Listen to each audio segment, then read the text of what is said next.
अस्सलामुअलैकुम नाज़रीन। इस एपिसोड के शुरुआत में हम देखते हैं जंगल में सरदार करासे ने उस्मान साहब का रास्ता रोका होता है और वो उनसे कहता है, हम जानते हैं कि आपके इरादे क्या हैं और आप किस तरफ जा रहे हैं। आपका इरादा वजीर उमर के सामने आना है, लेकिन आप हमेशा की तरह जल्दी कर रहे हैं और गलती कर रहे हैं। आपको लगता है कि हम उनकी तरह कमजोर हैं जिनके साथ आप खेल खेल रहे हैं, और आपको लगता है कि हम उस जासूस को नहीं देख सकेंगे जिसको आपने हमारे दरमियान छोड़ा हुआ है। ये कहते साथ ही सरदार करासे उस लम्हे को याद करता है जब उसने सिपाही बैसुंगुर को देखा था, और उसे देखने के बाद उसने सांजार से इस रास्ते का जिक्र किया था। बैसुंगुर ने यह रास्ता उस्मान साहब को कबूतर के जरिए बताया और अब सरदार करासे उस्मान साहब के रास्ते में खड़ा है। बैसुंगुर के बेनकाब होने पर उस्मान साहब थोड़े परेशान हो जाते हैं और सरदार करासे कहता है, आपने कहा कि हम एक रियासत हैं, लिहाजा आपने दीवान बुलाया और सबको बैत करने को कहा। जैसा कि आप देख रहे हैं, जिस वजीर से मिलने के लिए आप बेताब हैं वो हमें रियासत समझ रहा है, आपको नहीं। उस्मान साहब मुस्कुराते हुए कहते हैं, ये जाहिर है करासे भाई, ऐसा लगता है कि हमने आपकी दुखती रग पे हाथ रख दिया है। करासे भाई, ये खेल खेलना बंद करें, हम इस जाल में नहीं फंसेंगे। लेकिन अगर आपको हमारी ताकत का यकीन है तो आप इस तरह से हमारे सामने आने की कोशिश नहीं करेंगे। जवाबन सरदार करासे कहता है, आप ताकतवर हैं उस्मान साहब, लेकिन एक सरदार की तरह नहीं बल्कि एक जंगजू की तरह। हमें हमेशा आप जैसे जंगजू की हमारी सफों में जरूरत है। आए और मेरे ताबे हो जाएं ताकि हम मिलकर दुनिया को हिला सकें।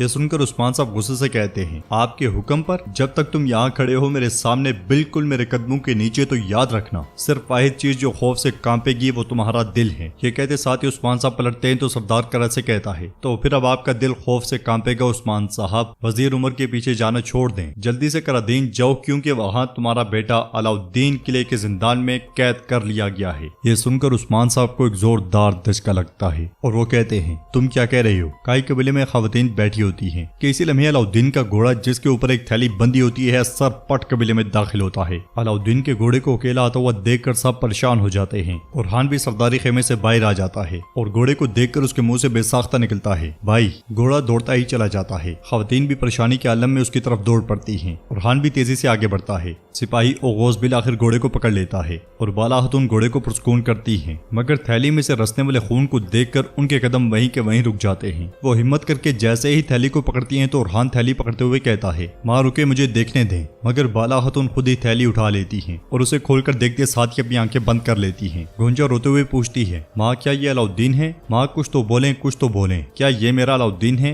ओरहान थैली लेकर देखता है तो गोंचा उससे पूछती है, ओरहान भी ये कौन है? कुछ तो बोलो, कोई तो बोलो। बिला आखिर बाला खातून उससे कहती है, वो नहीं है बेटी। सबकी आंखें भर आती हैं और एक बूढ़ी खातून आगे बढ़ती है। बाला खातून, अगर ये तुम्हारा बेटा नहीं है तो क्या ये मेरा बेटा है? ये कहते साथ ही वो ओरहान से थैली लेकर उसे देखती हैं और अपने बेटे का सर देखकर वो चिल्ला उठती हैं। वो जमीन पे बैठकर चिल्ला चिल्ला कर रोती हैं। ये देखकर बाला खातून उन्हें सहारा देती है और ओरहान घोड़े की तलाशी लेता है तो उसे बच्चे की टोपी और अलाउद्दीन का खंजर नजर आता है। ओरहान को घोड़े पर से खत भी मिलता है जिसे पढ़ने के बाद वो आगे बढ़ता है और बाला खातून से कहता है, माँ मेरे भाई अलाउद्दीन को कैद कर लिया गया है। ये सुनते साथ ही सब बहुत ज्यादा परेशान हो जाते हैं। गोंचा आगे बढ़ती है और ओरहान से बच्चे की टोपी उठा लेती है। दुख में गोंचा खुद पर काबू नहीं रख सकती और गिर जाती है। खवातीनों से उठाकर खेमे में ले जाती है। खंजर को देखते हुए ओरहान ओगोस सिपाही से कहता है, मुहिम के लिए लश्कर तैयार करो ओगोस। ये सुनते साथ ही सिपाही दौड़ पड़ते हैं। नाज़रीन, इसके बाद हम देखते हैं कि बुरसा में कमांडर लुकास दूसरे गवर्नरों के साथ बैठा होता है। बुरसा का कमांडर कहता है, गुलामों के लिए रहम ना दिखाने वाले तुर्क कभी बेकार नहीं बैठते। वो हमारे किलों का मुहासरा जारी रखे हुए हैं। लुकास के इशारे पर सिपाही गुलामों को लेकर आते हैं और लुकास कहता है, रहम एक मजबूत हथियार है। ये कहते साथ ही लुकास खड़ा हो जाता है और अगले लम्हे गुलामों की जानिब खंजर फेंक कर उन्हें मौत के घाट उतार देता है। नाज़रीन, दिन को अपनी आवाम के सामने इन्हीं गुलामों को बचाने वाला लुकास क्या सिर्फ अपनी आवाम के सामने दिल जीतने का ड्रामा कर रहा था?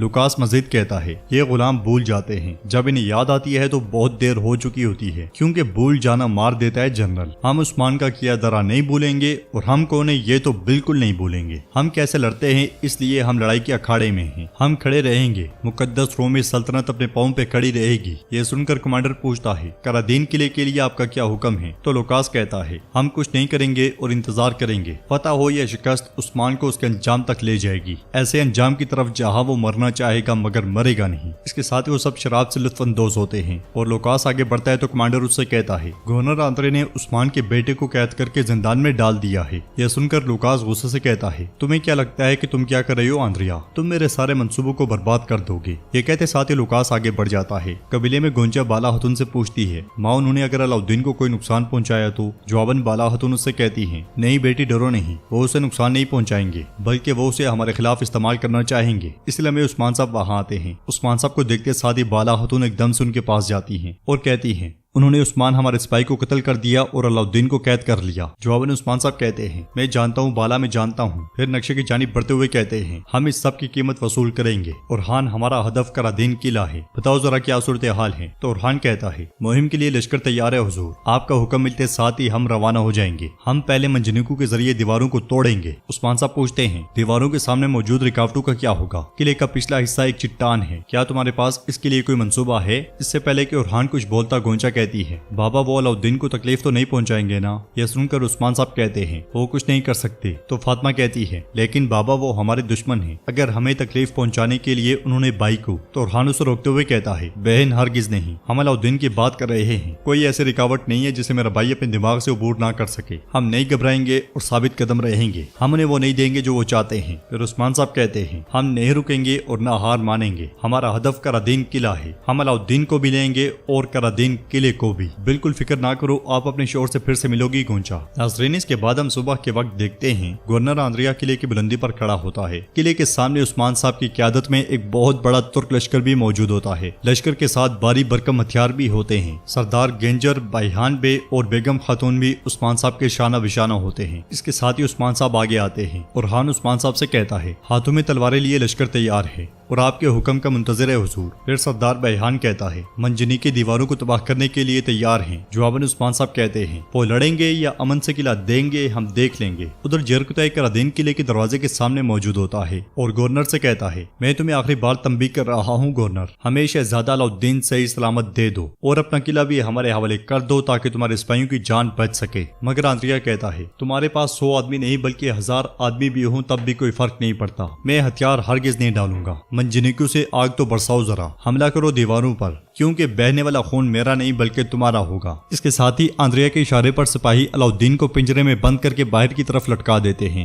ये देखकर जरकुतै परेशान होते हुए कहता है, मेरे शहजादे मेरे शहजादे। अलाउद्दीन कहता है, किलेदार सरदार आए हुए हैं, तुम्हारा अंजाम बहुत दर्दनाक होगा, फिक्र ना करो। आंद्रिया जरकुतै से कहता है, चलो जरा देखते हैं तुम्हारे उस्मान साहब को। जरकुतै कहता है, बस थोड़ा सब्र। ये कहते साथ वो सिपाहियों के साथ फिर से पलट जाता है। तुर्क लश्कर को देखते हुए अलाउद्दीन कहता है, मैं जानता था आप मुझे अकेला नहीं छोड़ेंगे, मैं जानता था। मैदान में जरकुतै को वापस आता हुआ देखकर उरहान कहता है, जैसा कि आपने अंदाजा लगाया था, जरकुतै खाली हाथ वापस आ रहा है। अमन से वो ना तो किला देना चाहता है और ना ही अलाउद्दीन को। जवाबन उस्मान साहब कहते हैं, तो फिर किलेदार को मेरे गुस्से का सामना करना होगा। ये कहते साथ ही उस्मान साहब घोड़े से उतर जाते हैं और अल्लाह का नाम लेते साथ ही पहला पत्थर किले की जानिब छोड़ देते हैं। वापस पलटते हुए जरकुतै ये देखकर हक्का बक्का रह जाता है। पत्थरों के ऊपर से होता हुआ किले की दीवारों के साथ जा टकराता है और किले की दीवार को ठीक ठाक नुकसान पहुंचता है। अलाउद्दीन के बिल्कुल पास से पत्थर गिरते ही चले जाते हैं। गिरी हुई दीवार के पीछे बैठा आंद्रिया कहता है, ये उस्मान बिल्कुल पागल हो गया है, ये क्या कर रहा है? जरकुतै किले की जानिब देखकर परेशान होते हुए कहता है, ऐ अल्लाह हमारे शहजादे की हिफाजत फरमा। ये कहते साथ ही वो उस्मान साहब की जानिब अंधाधुंध घोड़ा दौड़ा देता है और बुलंद आवाज से कहता है, रुके हुजूर रुके।